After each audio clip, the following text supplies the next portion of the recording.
কোন একটা কমন কজে সবাই এক জায়গায় দাঁড়াইছে বলতে কি যে এটা তো আর বলে কয়ে দাঁড়ানো না যে এই কোনায় আমি ইসলামিস্ট আছি, ওই কোনায় আমি লেফট আছি। এটা একটা হ্যাপেনিং, একটা ঘটনাটা ঘটে গেছে এবং প্রত্যেকেই বুঝতে পারছে।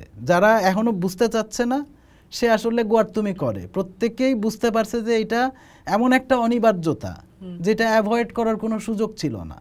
এটা একটা জীবন মরণ লড়াইয়ের মতো প্রত্যেকের, যে পরের জিনিস পরে সেটেল হবে। মানে আমি একটা উদাহরণ দিয়ে যদি বলি যে আমি যতগুলি ইন্টারনাল তর্ক হয়েছে, আমি একটা পার্টির সাথে ছিলাম যখন এই আলাপগুলি হইতো এবং যখন এই আলোচনাগুলি আসতো যে আচ্ছা আওয়ামী লীগ আফটার দেশে একটা ইসলামী উগ্রবাদী উত্থান হইতে পারে।